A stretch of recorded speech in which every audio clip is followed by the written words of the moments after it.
पौड़ी जिले के कोटद्वार में खनन माफियाओं के हौसले इस कदर बढ़ गए हैं कि दिन दहाड़े प्रशासन की नाक के नीचे नदियों से अवैध खनन करते हैं। इसी दौरान जब पत्रकार उनकी इस चोरी को उजागर करने घटनास्थल पर पहुंचे तो माफियाओं ने उन पर जानलेवा हमला कर दिया। कोटद्वार के इलेक्ट्रॉनिक मीडिया के पत्रकार पर अवैध खनन माफिया ने हमला किया।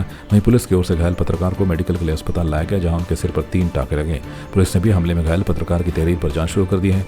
वरिष्ठ पुलिस अधीक्षक लोकेश्वर सिंह ने कहा कि मामले में मिली शिकायत पर जाँच कर दोषियों के खिलाफ कार्रवाई अमल में लाई जाएगी। बाजार में लगातार अवैध खनन जोरों पर चला, लगातार खबरें भी चलती रहती है सोशल मीडिया पे और लगातार चैनलों में चलती रहती है। इसी में भी मेरे द्वारा भी लगातार अवैध खनन पे खबरें चलाई जा रही थी। तो इसी में हमें पता चला कि हम यहाँ पे अपने सहयोग के साथ मनोज नोडियाल और राकेश पंत और योगेश चौहान के साथ में हम वहाँ पे गए, खबर करने गए थे। हमने कहा कि आखिर ये जो चल रहा है कि ये घोड़े खच्चर कहाँ चल रहे। हमने देखा वहाँ से भारी तादाद में जो घोड़े खच्चर थे वहाँ से आरबी नदी से रेत बजरी लेके निकल रहे थे। तो हमने कहा आखिर कहाँ जा रहे, तो मैंने भी और मेरे साथियों ने भी उसका वीडियो बनाते हुए हम घोड़े खच्चरों पीछे गए। देखा तो वहाँ पे एक जहाँ पे ये कॉलेज है, मेडिकल कॉलेज जो मनरेगा की प्रस्तावित जो भूमि है उसी के बगल में एक स्टॉक था। वहाँ पे ये खनन वाले अपना आरबीएम डाल देते वहाँ पे। तो जैसे हमने वहाँ पे डाले वीडियो बनाया तब तक वहाँ पे एक व्यक्ति आया, वो हमारे साथ गाली गलौज करने लगे, ये मेरी पर्सनल भूमि है, आप इस पर जो इसकी वीडियो रिकॉर्डिंग नहीं कर सकते। लेकिन हमारे द्वारा क्या, हमने कहा हमें आपकी पर्सनल भूमि की नहीं कर रहे, लेकिन जिस तरह से ये जो घोड़े खच्चर आ रहे हैं तो उसका ये कहना था कि भाई तो हमारा कुछ नहीं कर सकते, हम तो चोरी का सामान यहाँ से लेते हैं, जो भी ला रहे हैं हमें तो इससे मतलब नहीं, हमें तो अपना सामान बेचना है। तो मैंने कहा हमें इसमें पुलिस में कार्रवाई करेंगे। हमें वो बोला पुलिस वाले भी क्या करेंगे इसमें, हमारा तो तहसील से लेकर थाने से लेकर सब जगह हमारा सब कुछ मिली भगत है, हम लोग सब कुछ करते हैं। तो उसके बाद जैसे ही उसके बाद हमने कहा हम कर रहे, तो मैंने उसके बाद वीडियो उसका रिकॉर्डिंग करना शुरू कर दिया। उसके बाद वो मेरा उसका फ़ोन छीन दिया उसने और मेरे ऊपर रोड से हमला किया, जिसमें मेरे साथी को भी हल्का चोट लगी, ठीक है ना। उसके बाद जैसे देखा तो उसके बाद वो वहाँ से मौके से भाग गया। हमने कहा भाई जब वो फ़ोन मांगा उससे तो उसने भी फ़ोन नहीं दिया गया। उसके बाद मेरे साथी मेरे को लहू लुहान हालत में यहाँ पे चौकी लेके गया। उसके बाद कोटद्वार थाने में लाया, जहाँ से मेडिकल कराया, और जब तक उसकी गिरफ्तारी नहीं होती हम यहाँ थाने से नहीं जाएंगे। देखिए, हमारे पास जब भी खनन की शिकायत प्राप्त होती है तो पुलिस के द्वारा कार्रवाई की जाती है। क्योंकि जो खनन के पट्टे हैं, जो खनन जहाँ पे की जाती है, उसका कोई रिकॉर्ड पुलिस के पास नहीं होता है और पुलिस के पास ना ही वो अधिकार होता है कि वो खनन के पट्टों की चेकिंग करवाए। जो पुलिस का अधिकार क्षेत्र है, जब भी कोई खनन के वाहन ऑन रोड आते हैं तो उनको हम लोग चेक करवा सकते हैं और उसी के अनुसार हम लोग कार्रवाई करते हैं। और कभी भी किसी प्रकार की खनन की कहीं पे कार्रवाई आती है तो हम जिला प्रशासन और जो खनन अधिकारी हैं उनके साथ मिलकर इसमें कार्रवाई करते हैं। देखिए, अभी जस्ट हमारे पास शिकायत प्राप्त हुई है और अभी हमारी पुलिस मौके पे गई है और जो इसमें शिकायतकर्ता हैं उनके साथ भी हमारी बातचीत हो रही है। तो जो भी इसमें नियमानुसार कार्रवाई बनती है वो हम करेंगे और यदि किसी व्यक्ति ने अटैक किया है और इस तरह की कार्रवाई की है तो हम डेफिनेटली इस व्यक्ति के विरुद्ध जो है ठोस कार्रवाई करेंगे। सावन मास के शुक्ल पक्ष की पूर्णिमा तिथि को हर साल रक्षाबंधन का पर्व मनाया जाता है। इस दिन बहनें पूजा अर्चना कर भाइयों की कलाइयों पर राखी बांधती हैं और उनके स्वस्थ व सफल जीवन की कामना करती हैं। सोमवार को रक्षाबंधन के अवसर पर घरों में विभिन्न प्रकार के पकवान बनाए गए, मंदिरों में पूजा अर्चना कर राखी बांधी गई। मिठाई की दुकानों में इस दौरान सुबह से ही काफी भीड़ भी दिखाई दी। वहीं रक्षाबंधन पर भद्रा का साया रहने के कारण अधिकांश लोगों ने दोपहर बाद ही रक्षाबंधन पर्व मनाया। रक्षाबंधन हिंदुओं का प्रमुख त्योहार है। रक्षाबंधन भाई और बहनों का त्योहार है। इस दिन बहन अपने भाई की कलाई पर राखी बांधती है तथा बहन अपने भाई की सुरक्षा और स्वास्थ्य के लिए भगवान से प्रार्थना करती है। बहन के राखी बांधने पर भाई उसकी सुरक्षा का वादा करता है। यह पूरे देश में हर्ष और उल्लास से मनाया जाता है। यह त्योहार भाई बहन के एक दूसरे के प्रति प्यार और स्नेह का प्रतीक माना जाता है। रक्षाबंधन के पावन पर्व पर पौड़ी जिले के विकासखंड पावों में एक अनोखा ही नजारा देखने को मिला, जहां पर भाइयों के साथ साथ महिलाओं ने हरे भरे पेड़ों की लंबी आयु के लिए भगवान से कामना की व पेड़ों पर रक्षा सूत्र बांधा।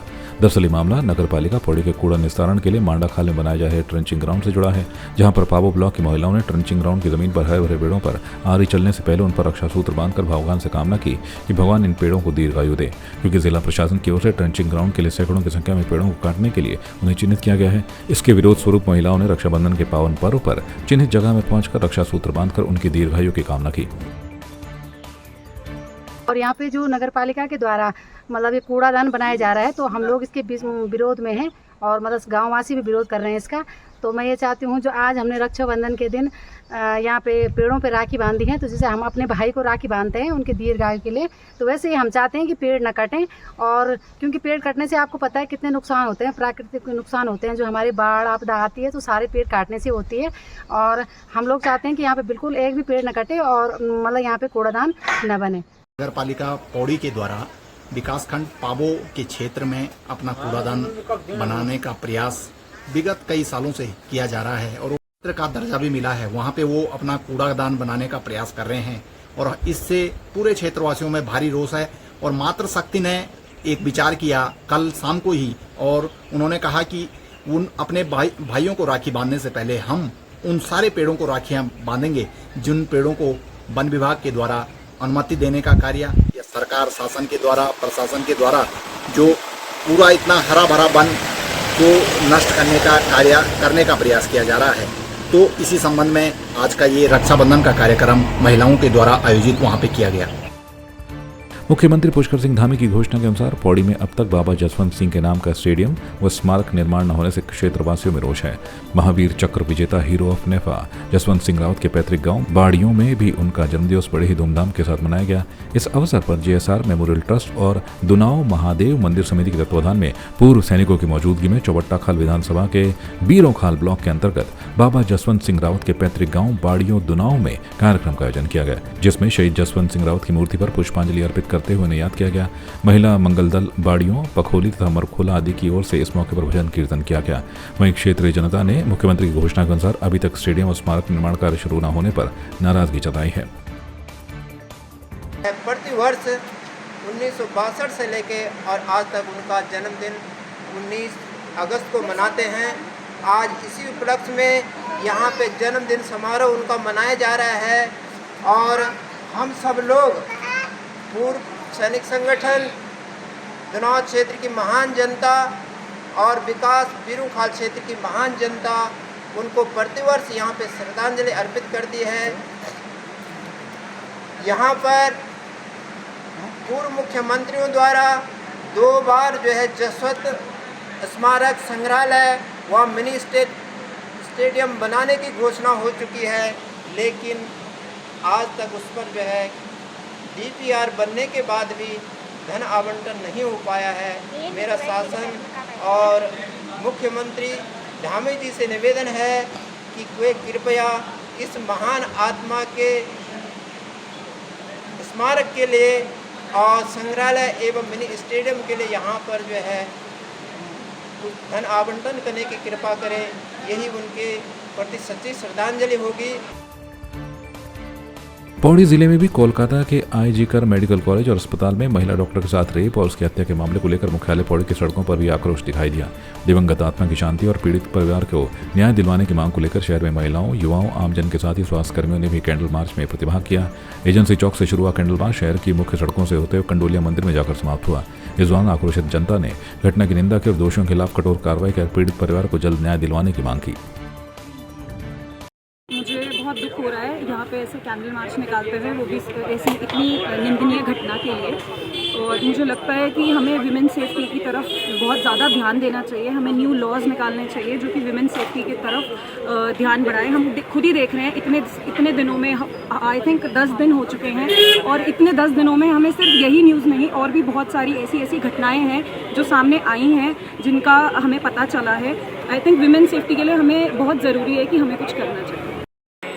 मार्च निकाला गया कैलकाटा में जो केस हुआ सबको बताया डॉक्टर के साथ, उनको आरटीए हॉस्पिटल के अंदर उस केस के हम सपोर्ट में जितना डॉक्टर से जितना स्टूडेंट्स एसोसिएशन, बजरंग दल वाले सब मिलकर हम आज कैंडल मार्च किया।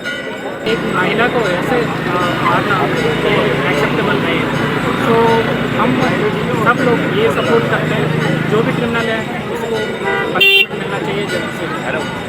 बोलना चाहूँगी, जैसे आपको पता है कि अभी हमारी छोटी बहन बोले उसे कहीं ना कहीं उसके साथ जो ये एक घटना हुई है वो बहुत निंदनीय है, बहुत शर्मनाक है। और जैसा कि आप खुद जानते हैं कल एक रक्षाबंधन है तो उसका भी भाई कहीं ना कहीं उसको इंतज़ार करता, आज कल वो राखी बांधती और गोल्ड मेडलिस्ट कहीं ना कहीं वो थी। अब आप सोचिए इसके बाद अगर हम आज हम सड़कों पर करना पड़ रहा है, कैंडल मार्च करनी पड़ रही है।